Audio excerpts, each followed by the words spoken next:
Joe Miller was a simple man with simple needs. At 42, he had little to show for his life, except a small, struggling bee farm in rural Montana and a weather-beaten barn that threatened to collapse with each winter storm. His cabin wasn't much better, with its leaky roof and drafty windows, but it was home. The land had been in his family for generations, though Joe was the last of his line. His parents had passed years ago, and he had never married.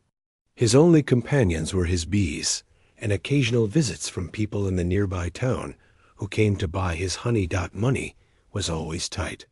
Joe's jeans had patches on patches, and his winter coat had seen better days 20 years ago. But he managed. The bees gave him honey to sell and wax for candles.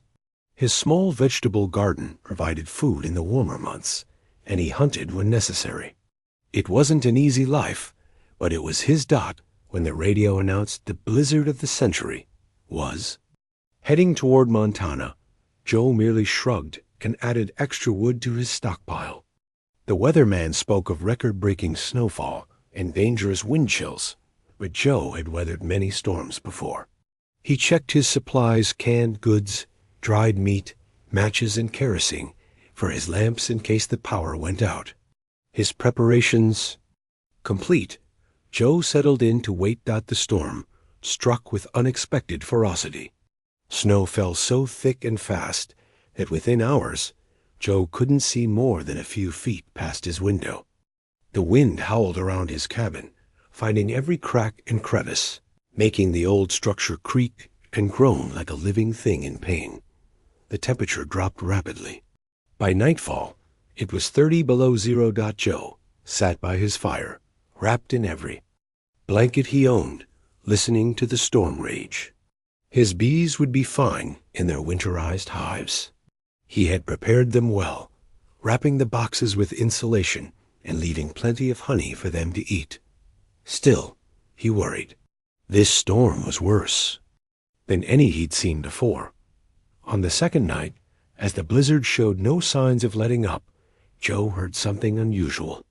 At first, he thought it was just the wind playing tricks, but then he heard it again, a high-pitched keening sound, almost like a child crying, coming from somewhere beyond his property.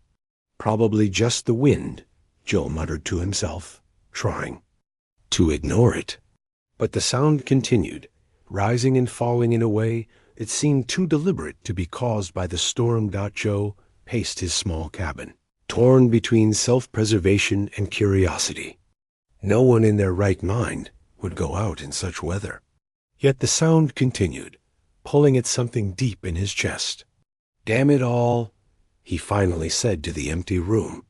He pulled on his warmest clothes, thermal underwear, 2 pairs of socks, his heavy boots, a flannel shirt, and a thick sweater. Over it all went his ancient but reliable winter coat. He added a scarf, a wool hat, and his work gloves. Grabbing a flashlight and rope to find his way back, Joe stepped out into the storm. The cold hit him like a physical blow.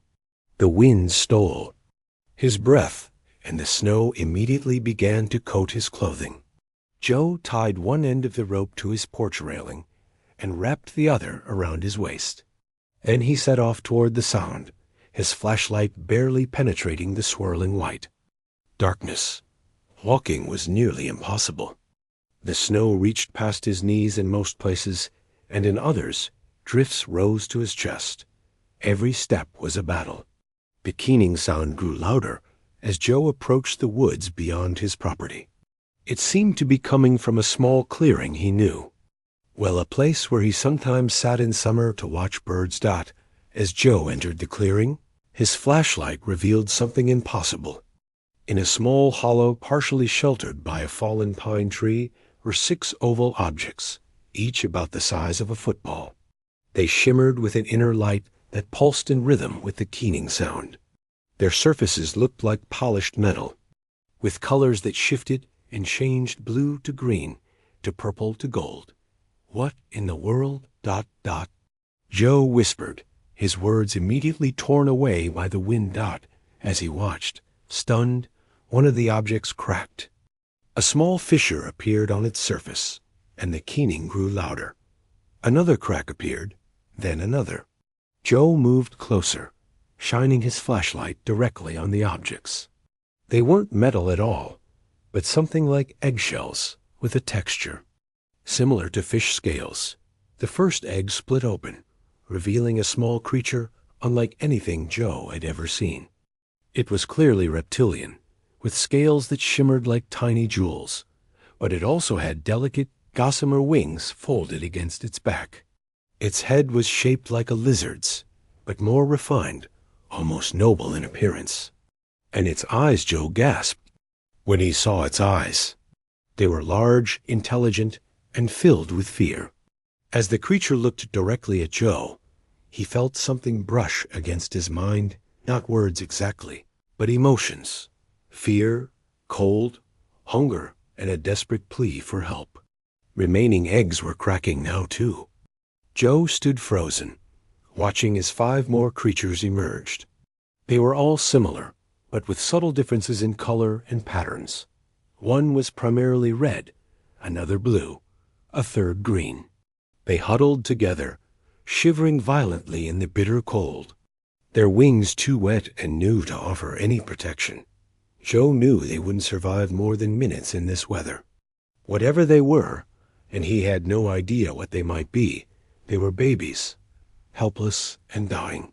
Without hesitation, he unzipped his coat and knelt in the snow. "Come here," he said, though he wasn't sure if they could understand him. "Let's get you warm." To his surprise, the creatures seemed to understand. The first one, the one with reddish scales, crawled toward him, moving awkwardly on legs still weak from hatching. Joe gently picked it up and tucked it inside his coat, against his sweater. The creature's scales were cold at first, but quickly warmed. Joe felt that strange mental touch again, this time projecting gratitude. One by one, Joe gathered all 6 creatures and tucked them inside his coat. They were surprisingly light, almost delicate, their tiny hearts beating rapidly against his chest. With his precious cargo secure, Joe followed his rope back to the cabin, fighting the storm every step of the way. Inside, Joe quickly built up the fire and created a nest of towels in a box near the hearth. He carefully placed the creatures in a makeshift nest, watching as they curled together for warmth. Their scales began to dry in the heat from the fire, taking on a brighter, more metallic sheen. "What are you?" Joe whispered as he studied them. The red one raised its head and met his gaze. Again, that strange mental touch, but stronger now. Not just emotions this time, but images: 2 stars, darkness, fear, and flight. Then gratitude and trust. The storm raged for 3 more days. During that time, Joe cared for the strange creatures as best he could. They wouldn't eat his food at first, but on the second day, the blue one showed interest in a jar of honey. Joe dipped his finger in the honey and offered it.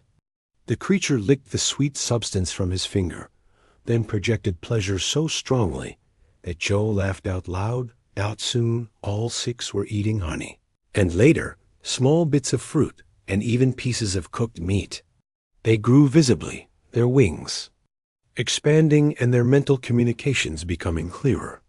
By the time the storm finally passed, leaving 6 feet of snow covering everything, Joe had accepted that he was caring for creatures unlike anything known on Earth. They were intelligent, and clearly not of this world. And somehow, against all odds, they had ended up in his care. 2 weeks passed since the blizzard, and the creatures grew at an amazing rate. What had started as tiny beings small enough to fit in Joe's hands now stood as tall as his knees. Each day brought new surprises as the dragons, as Joe had come to think of them, showed abilities that seemed impossible. Joe had given them names based on their colors. The red one, the first to hatch, he called Ruby. She was clearly the leader, always first to try new things and quick to help the others. The blue one became Sapphire, who had recently started creating small sparks of electricity that made Joe's old radio buzz and crackle when she got excited. The green one he named Emerald, the purple one Amethyst, the golden one Amber, and the silver one he called Diamond. Diamond was the most curious, always getting into trouble. Just yesterday, Joe had found him trying to open the honey jars by pushing them off a shelf. The resulting mess had taken an hour to clean up. "You need to be more careful," Joe had told Diamond, not sure if the dragon understood his words. But a feeling of shame and apology had touched his mind, making it clear that Diamond knew exactly what Joe meant. The telepathic connection between Joe and the dragons grew stronger each day. At first, it had been just simple emotions and vague images. Now, Joe received more complex thoughts. Not exactly words, but clear ideas and memories. And these memories were troubling Dot as Joe sat by the fire that evening. Watching the dragons play on the cabin floor, Ruby approached him. She placed one clawed foot on his knee and looked directly into his eyes.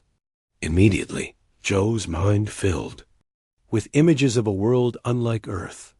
He saw massive cities with tall, crystal towers that caught the light of 3 suns. He saw creatures like his dragons, but fully grown, each one as large as a horse, with wingspans wider than Joe's cabin was long. Then the images darkened. Joe saw shadows moving between stars, a great darkness spreading, fear, a desperate flight, and something the dragons collectively thought of as the Swarm, a threat so terrible that even the memory of it made all 6 dragons tremble and huddle closer to Joe. "It's okay," Joe said softly, reaching out to stroke Ruby's head. "You're safe here." But even as he said the words, Joe wondered if they were true. If these creatures had traveled from another world to escape this swarm, who was to say the danger wouldn't follow them to Earth? The next morning, Joe went out to check on his bees. The snow was melting fast under an early spring sun, creating small rivers and pools across his property. The beehives had survived the storm well, protected by the windbreaks Joe had built and the extra insulation he had wrapped around them. The bees were already active, taking advantage of the early crocuses and snowdrops pushing up through the melting snow. Joe's thoughts turned to practical matters. His food supplies were running low, and he would need to go into town soon. But what would he do with the dragons? He couldn't take them with him, and he couldn't leave them alone in the cabin. They were too curious, too active now. There was no telling what trouble they might get into. Dot, as if sensing his concern, Ruby appeared at his side. She had followed him out to the beehives, apparently unconcerned by the cold that still hung in the air. Joe felt a questioning thought. From her, "I need to go get food," Joe explained, pointing toward the road that led to town. "But I can't take you with me. People wouldn't understand. They might be afraid, or they might try to take you away." Ruby tilted her head, considering. Then she sent Joe an image of the barn, followed by a feeling of agreement. Joe nodded. The barn would work as a temporary home for the dragons while he was gone. It was old but sturdy, and there were no dangerous tools or chemicals stored there. That could harm them. "Good idea," Joe said. "Let's get it ready." Joe spent the morning preparing the barn. He cleared a space in the back, away from the doors, and made a nest of old blankets and hay. He brought out several jars of honey, some apples, and the remains of a venison stew he had made the day before. Once everything was ready, he brought all 6 dragons out to their temporary home. "I'll be back before dark," Joe promised as he closed the barn doors. "Stay quiet and out of sight." Joe hitched up his old truck, which he hadn't used since before the blizzard. The engine complained, but finally started, and Joe began the slow journey into town. The roads were still partly covered with snow, making the 10-mile trip take nearly an hour. Ellie Porter ran the general store in the small town of Pine Creek. She was a kind woman in her 50s, who had known Joe most of his life. When Joe walked into the store, stomping snow from his boots, she looked up with surprise. "Joe Miller, as I live and breathe. I was starting to worry about you after that big storm. Thought I might need to send Sam out to check on you." Sam was Ellie's husband and the unofficial handyman of Pine Creek. The last thing Joe needed was visitors at his farm. "No need for that," Joe said quickly. "I'm doing fine. Just running low on supplies." "I bet you are," Ellie said. That was some storm. Worst I've seen in 30 years. As Joe gathered what he needed, flour, sugar, coffee, bacon, and other essentials, Ellie kept talking. The storm had been big news, but there was something else people were talking about now. "Have you heard about the lights, Joe?" Ellie asked as she rang up his purchases. "Lights?" Joe paused, a can of beans in his hand. "Strange lights in the sky, like nothing anyone's ever seen before. Bill Jensen saw them 2 nights ago when he was driving home from Missoula. Said they moved in patterns that no airplane could make. And Mary Winters says her television's been picking up weird signals voices, speaking in a language she's never heard before." Joe felt a chill that had nothing to do with the winter air. "Probably just the northern lights," he said, trying to sound casual. "Or maybe military planes from the base in Great Falls." "Maybe," Ellie said, but she didn't sound convinced. "Oh, before I forget, there's a new government fellow been asking questions around town. Some kind of scientist, he says. Asking about unusual sightings or anything strange that might have come down during the storm." Joe's heart beat faster. What kind of strange things? He didn't say exactly, but he left his card if anyone has information. Ellie reached under the counter and pulled out a plain white business card. "Dr. Alan Price, Department of Advanced Research Projects," has a Washington, D.C. phone number. Joe took the card, trying to keep his hand steady. "Thanks, Ellie. I'll keep an eye out." The drive back to his farm seemed to take forever. Joe's mind raced with questions and fears. Were people already looking for the dragons? How had they known where to search? And what would happen if they found them? As Joe pulled up to his cabin, he saw something that made his blood run cold. The barn doors were open, swinging gently in the breeze. Joe leaped from the truck and ran toward the barn, calling out mentally to Ruby and the others. To his relief, all 6 dragons were still inside, huddled together in the nest he had made. But they were agitated, their colors shifting rapidly in the way Joe had learned meant they were afraid. Diamond projected an image to Joe's mind, a large black car driving slowly past the farm, stopping briefly before continuing down the road. Joe knew then that he was running out of time. Someone was looking for the dragons, and they were getting close. He needed to find a better hiding place, somewhere the dragons would be safe. But where could you hide 6 rapidly growing dragons on a small bee farm in Montana? As if in answer to his unspoken question, Ruby sent him a new image, the caves in the hills behind his property. Joe had explored them as a boy, but hadn't been there in years. They were deep, with many branches and hidden chambers. A perfect hiding place. "Tomorrow," Joe promised. "We'll go tomorrow, before anyone else comes looking." The morning dawned clear and warm, unusually so for early spring in Montana. Joe woke before sunrise and quickly packed what he would need for the trip to the caves: food, water, blankets, and a first aid kit. He wasn't sure how long they would need to stay there, but he wanted to be prepared. The dragons were eager to leave. They sensed Joe's urgency and moved with purpose, following him out of the barn in the dim pre-dawn light. Ruby led the group, her scales shimmering with deep red, highlights in the growing light. She had grown even more overnight, now standing almost waist-high to Joe. The others were slightly smaller, but still growing at a rate that amazed and worried Joe. Soon they would be too large to hide anywhere.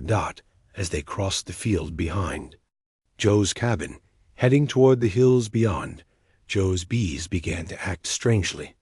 They left their hives in large numbers, despite the early hour, and formed a swirling cloud above the field. To Joe's surprise, they began to arrange themselves in complex patterns in the air.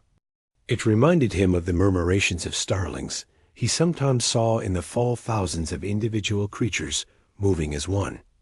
Ruby stopped to watch the bees, her head tilted in concentration.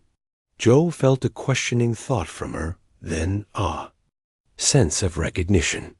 The dragons were somehow communicating with his bees. "Can you talk to them?" Joe asked, amazed. Ruby didn't answer directly, but Joe received an impression of similar minds working together.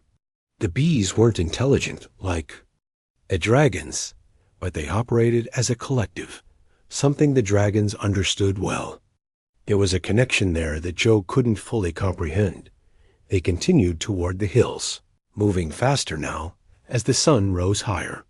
Joe led them to a narrow trail that wound up through pine trees and rocky outcroppings. The dragons moved easily over the rough terrain, their clawed feet finding purchase where Joe sometimes slipped.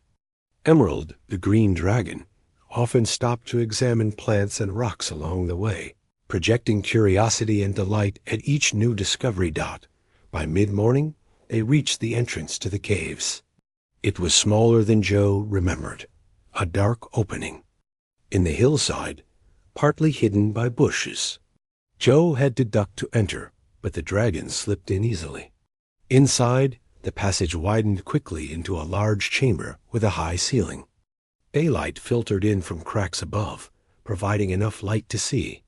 "This should be safe," Joe said, setting down his pack. "No one comes up here anymore." As the dragons explored the cave, Joe made a simple camp.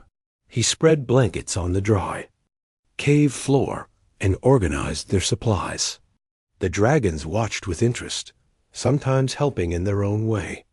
Amethyst, the purple dragon, used her growing strength to move a large stone, creating a better sitting area for Joe. They had been in the cave for perhaps an hour when Ruby suddenly became alert. She stood very still, her head raised, as if listening to something beyond human hearing. The other dragons quickly mimicked her posture. Joe felt a wave of emotion from them, not fear exactly, but intense focus and anticipation. "What is it?" Joe asked quietly. Ruby turned to him and projected a clear image, the sky above Joe's farm, filled with distortions like heat waves on a summer road. But these distortions were taking shape, becoming solid objects. Many of them, hundreds. At that moment, Joe's phone rang, startling everyone. Joe had almost forgotten he had it with him. Reception was usually poor in these hills, but somehow the call had gotten through. It was Ellie from the general store. "Joe? Are you there? Can you hear me?" "I'm here, Ellie. What's wrong?" "Joe, you need to turn on a radio or TV if you can. Something's happening. Something big." "What do you mean? What's happening?" "They're saying it's first contact, Joe. Aliens. They're all over the world. These strange ships just appeared in the sky. There's one right over Pine Creek right now. The government's asking everyone to stay calm and stay inside." Joe's heart raced. "Are they doing anything? Attacking?" "No, nothing like that. They're just hovering there, silent. The president's going to make an announcement soon. They say the aliens have asked to speak with world leaders." Joe looked at the 6 dragons, who were listening intently. They understood. He could feel their mixed emotions: relief, anxiety, hope. "Joe, are you still there?" Ellie's voice crackled over the poor connection. "Yes, I'm here. Thanks for letting me know. I LL ... I LL stay safe. Where are you anyway?" "You sound far away." "Just checking some beehives on the far side of my property," Joe lied. "I'll head back to the cabin now." After hanging up, Joe sat in silence for a moment. The dragons gathered around him, waiting. Finally, Ruby approached and placed a clawed foot on Joe's knee. The image she sent was clear. They needed to return to the farm. Their people had come for them. The hike back was tense. Joe kept scanning the sky, but from under the tree cover, he couldn't see much. The dragons moved with renewed energy, sometimes racing ahead before remembering to wait for Joe's slower pace dot as they neared the edge of the forest, where the trees thinned out before. Giving way to Joe's fields, they stopped. From here, they had a clear view of the sky above the farm. Joe gasped at what he saw. Hovering silently above his barn was a ship unlike anything he had ever seen. It was sleek and elongated, with a surface that seemed to shift and change colors like the dragon's scales. It wasn't large, perhaps the size of a school bus, but its presence was unmistakable, an otherworldly dot as they watched. A beam of light extended from the bottom of the ship to the ground near Joe's cabin. The dragons became excited, their colors brightening and shifting rapidly. They were eager to move forward, but Ruby held them back, looking to Joe for guidance. Joe felt torn. These were clearly the dragons' people coming to rescue them. But what would happen then? Would they simply take the dragons and leave? The thought made Joe's chest ache with unexpected sadness. In just a few short weeks, he had grown deeply attached to these strange creatures. "Let's go," Joe said finally. "But stay behind me at first, until we know it's safe." They moved out of the forest and across the field. Joe walked steadily toward the beam of light, the dragons following in a tight group behind him. As they approached, the light brightened, and a figure began to take shape within it. The figure stepped out of the light and onto the ground. Joe stopped, stunned.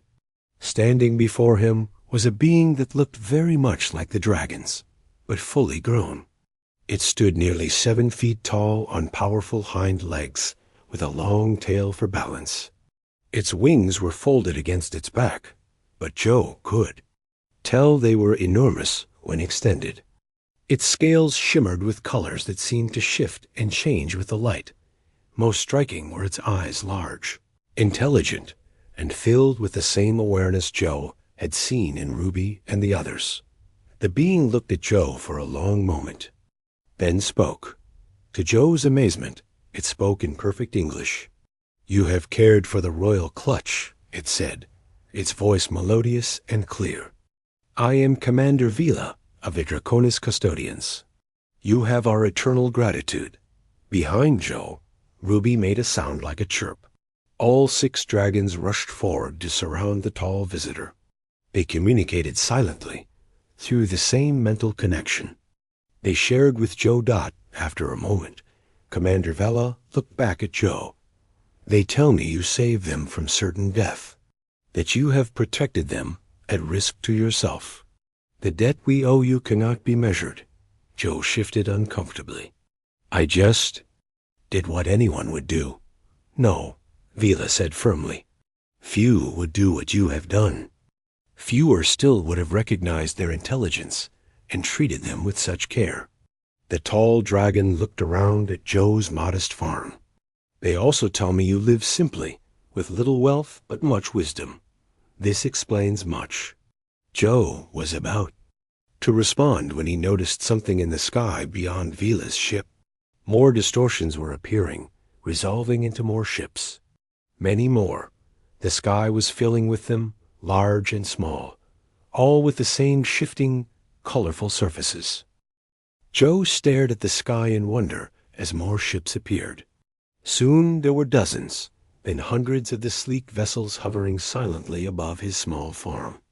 Their surfaces caught the sunlight, creating a dazzling display of shifting colors that reminded Joe of the dragon's scales.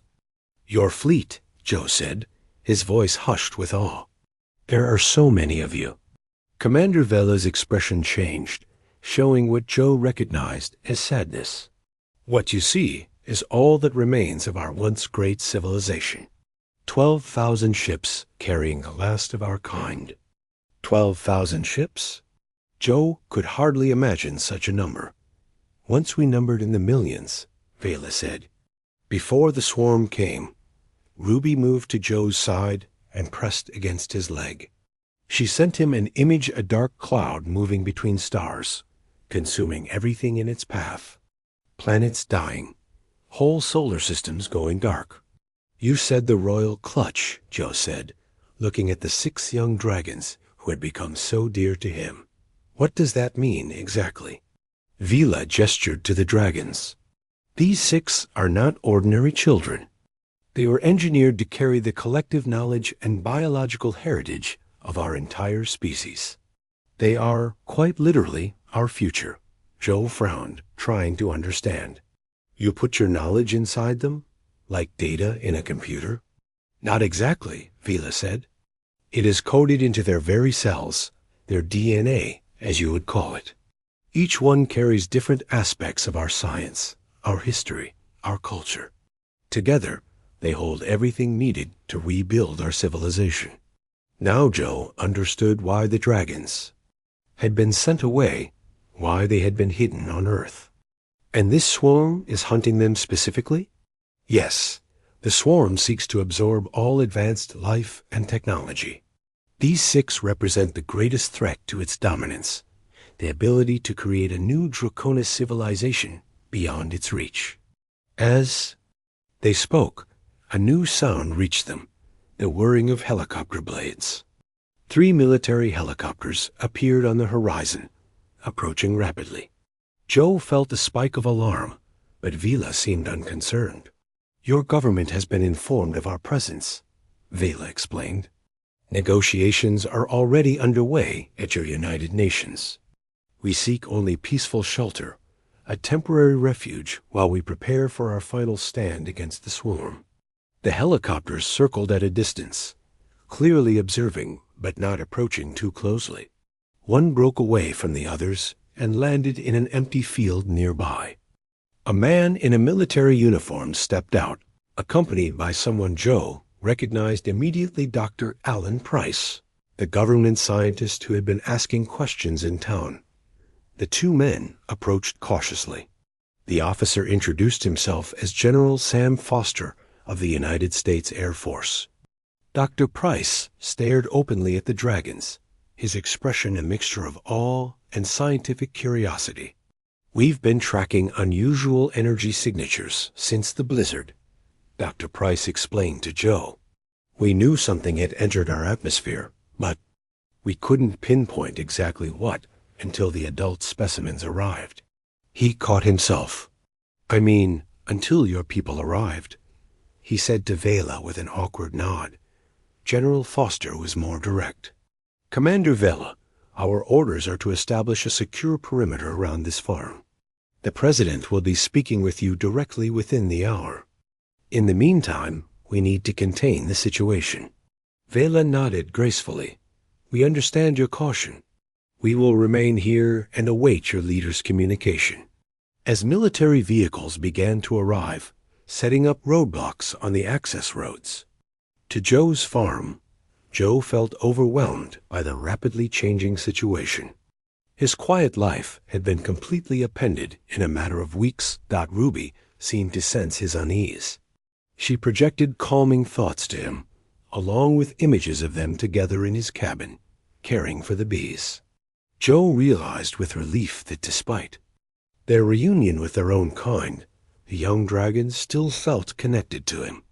By evening, Joe's farm had been transformed into an impromptu diplomatic headquarters. Military tents had been set up, communications equipment installed, and a security perimeter established. Scientists and government officials arrived in a steady stream, all eager to meet the Draconis.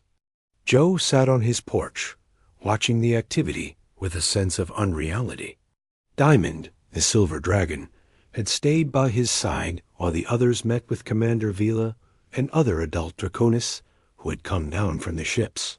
Diamond projected curiosity about all the new humans, but also loyalty to Joe. As the sun began to set, Commander Vela approached Joe again. This time she was accompanied by a smaller Draconis, who carried what looked like a metallic cube. "Joe Miller," Vila said formally. "The Council of Elders wishes to express our gratitude for your protection of the royal clutch. Please accept this gift." The smaller dragon stepped forward and offered the cube to Joe. When Joe took it, the cube warmed in his hands and began to glow softly. The surface changed, becoming transparent, revealing an intricate mechanism inside that pulsed with light. "This is a seed bank," Vila explained. "It contains the genetic material of every flowering plant from our homeworld. Many produce nectar that your bees would find most appealing. They would allow you to produce honey with properties unknown. On-Earth honey that could heal wounds, extend life, enhance mental abilities." Joe stared at the cube in amazement. It was a treasure beyond price. "I don't know what to say." "You need say nothing," Vela replied. "Your actions have spoken for you." As night fell, Joe found himself in a meeting with General Foster, Dr. Price, and several other officials. They sat around the kitchen table in Joe's small cabin, while Commander Vela explained the situation in greater detail. "The swarm is unlike anything you have encountered," Vela said. "It began as a single species that developed technology to absorb the traits of other life forms. Over time, it became a collective consciousness spanning thousands of absorbed species. It consumes worlds, takes what it wants, and leaves nothing behind. And you believe it's coming here?" General Foster asked, his face grim. "We know it is," Vila replied. "Our sensors detected its approach before we arrived. That is why we came in such numbers. We hoped to reach the royal clutch before the swarm could track them." "How much time do we have?" Dr. Price asked. "Days, perhaps a week at most," Vila said. "The swarm moves quickly once it has located a target." The implications were clear to everyone at the table. Earth was about to face a threat unlike anything in human history, and they had almost no time to prepare. "How do we fight something like that?" Joe asked. "You said you've been running from them. Does that mean they can't be beaten?" Vela's expression was solemn. "We have fought many battles against the swarm. We have never won, but we have learned much about them. Perhaps, with your help, we can find a way to stop them." "Our help?" General Foster looked skeptical. "No offense, Commander, but your technology is clearly far more advanced than ours. What could we possibly offer?" Before Vela could answer, Ruby entered the cabin, followed by the other 5 young dragons. They had grown even more in just the past day, now standing nearly as tall as Joe. They arranged themselves around the table, and Ruby projected an image that everyone in the room could see. It was Joe's beehives, surrounded by thousands of bees forming complex, 3-dimensional patterns in the air. Then the image shifted to show similar patterns occurring globally: bees, birds, even schools of fish, all moving in synchronized formations. "The royal clutch has discovered something interesting about your planet," Vela explained. "The collective. Organisms hear your bees, birds, fishy. They communicate in ways similar to how the swarm coordinates its components. But unlike the swarm, these collectives maintain individual identity within the group." Dr. Price leaned forward, fascinated. "Are you suggesting we could use this somehow? Against the swarm?" "Perhaps," Vela said. "The young ones believe it may be possible to create a counter-frequency, a disruption that could break the swarm's control over its components. With your bees as a model, and with help from the royal clutch, we might develop a weapon unlike any we have tried before." Hope flickered across the table. For the first time, they had the possibility of a plan. But as Joe looked out his window at the night sky, he couldn't help wondering if it would be enough. Somewhere up there, the swarm was coming. And when it arrived, the fate of 2 civilizations would hang in the balance. The next few days passed in a blur of activity. Joe's small farm became the center of Earth's defense planning. Scientists, military personnel, and government officials from around the world arrived in a steady stream. Temporary buildings sprang up in Joe's fields. Sophisticated equipment was installed. His quiet life was gone, replaced by constant noise and movement. Through it all, Joe found himself in the strange position of being both an outsider and a key figure. The young dragons now officially recognized as the royal clutch refused to be separated from him.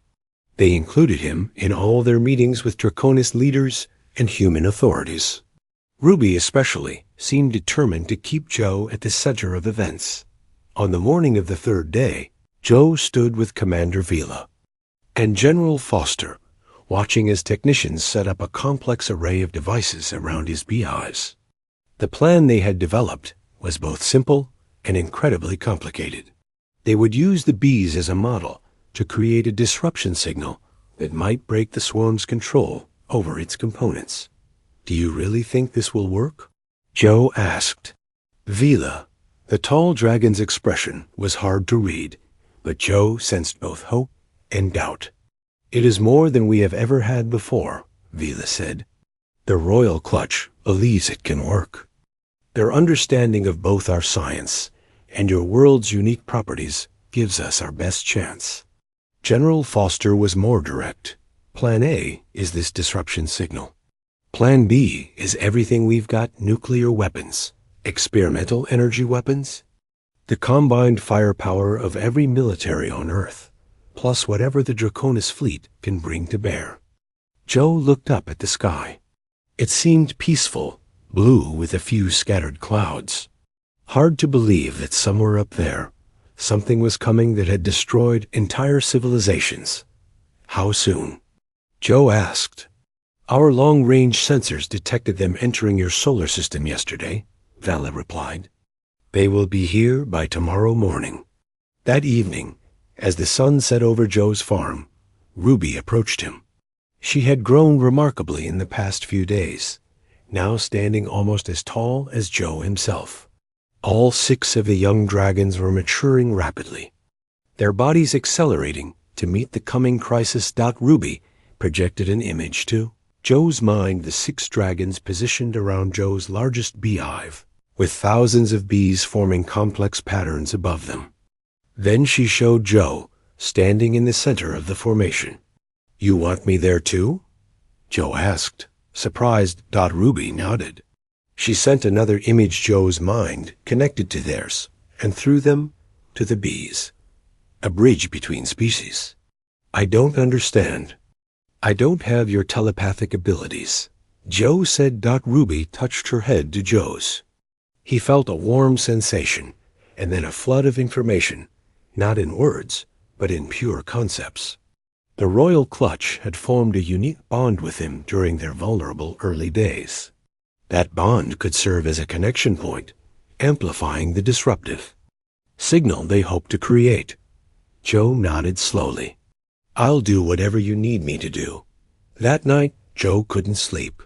He sat on his porch, looking up at the stars. How strange life was. A month ago, he had been a simple beekeeper with no money and few prospects. Now the fate of 2 civilizations might depend partly on him. He heard footsteps and turned to see Dr. Price approaching.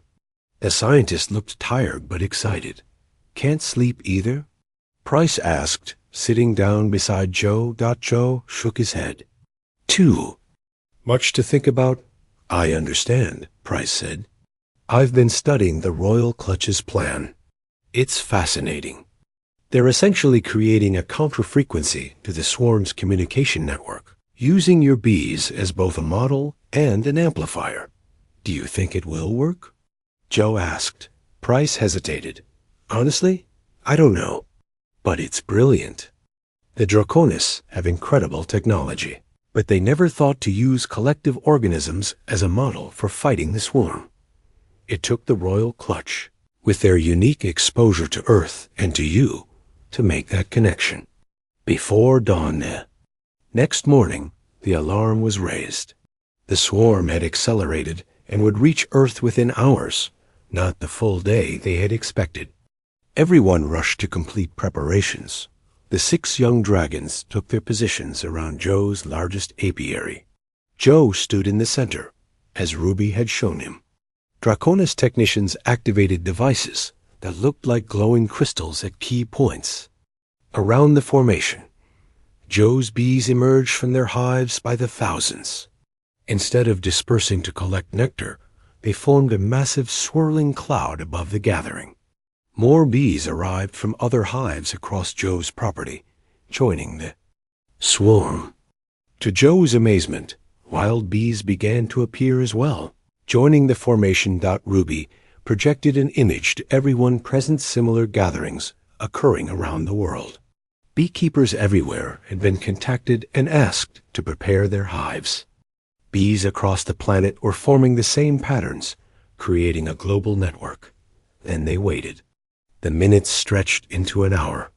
The sun rose higher in the sky. Joe began to wonder if the predictions had been wrong. Suddenly, the sky darkened. Not with clouds, but with something else. The air seemed to ripple and distort, like heat waves on a summer road. Then the distortions took shape, becoming solid objects. They were like nothing Joe had ever seen. Massive constructions that seemed part machine, part living organism. They pulsed and shifted like enormous hearts. The swarm, Vila whispered. There were hundreds of the strange vessels, forming a ring around Earth. One particularly large ship positioned itself directly above Joe's farm, as if it sensed the center of resistance. A beam of dark energy shot down from the ship, striking the ground near the gathered dragons. The earth shook. Equipment exploded in showers of sparks. Several people were thrown off their feet. Ruby roared, a sound Joe had never heard her make before. The other 5 dragons joined in, their voices creating a harmony that seemed to vibrate. In Joe's bones, the bees responded, their formation tightening and beginning to pulse with light. Joe felt something building around him, a pressure in the air, in his mind. Ruby looked at him, her eyes glowing. Joe understood what she needed. He closed his eyes and opened his mind, focusing on his connection to the dragons and through them to the bees. A surge of energy passed through Joe, neither painful nor pleasant, but intensely powerful. He gasped as his awareness suddenly expanded. He could feel the dragons around him, their minds linked to his. He could sense the collective consciousness of the bees, thousands of tiny minds working in perfect harmony. And beyond that, he felt other connections forming, beekeepers and bees around the world, joining into a vast network above them. The swarm ship pulsed angrily. More energy beams struck around them, but none hit the central formation. It was as if something was protecting them, deflecting the attacks. The dragon's harmonious roar grew louder. The bees' formation began to spin faster, generating a visible wave of energy that rose toward the swarm ship. Joe felt himself at the center of it all, a conduit for something he couldn't fully understand. A blinding flash of light engulfed everything. Joe heard a sound like 1,000 voices crying out at once. The pressure in his mind built to an almost unbearable level, then suddenly released. When Joe could see again, he looked up at the sky. The swarm ship above them was still there, but it had changed. Instead of its angry, pulsing movement, it hung motionless. Then, slowly, it began to break apart, not in an explosion, but in a controlled separation. Smaller components drifted away from each other, each becoming independent. Vela's voice came from somewhere nearby, filled with wonder. It worked. The signal broke the swarm's control network. The absorbed components are separating, becoming individual again. Reports began coming in from around the world. The same thing was happening to all the swarm vessels. The great collective consciousness that had consumed so many worlds was breaking down, its stolen components regaining their independence. Ruby pressed her head against Joe's. She showed him one final image, a future where Draconis and humans work together, sharing knowledge and resources. A future where Joe's bees and the plants from the Draconis seed bank created new forms of honey with remarkable properties. A future of friendship between worlds. As the sun rose higher in the sky, Joe Miller, once just a penniless beekeeper, stood surrounded by dragons and bees and humans, at the center of a new beginning for two civilizations. And he smiled, thinking that sometimes the smallest creatures, whether bees or baby dragons, caught in a blizzard, could change everything.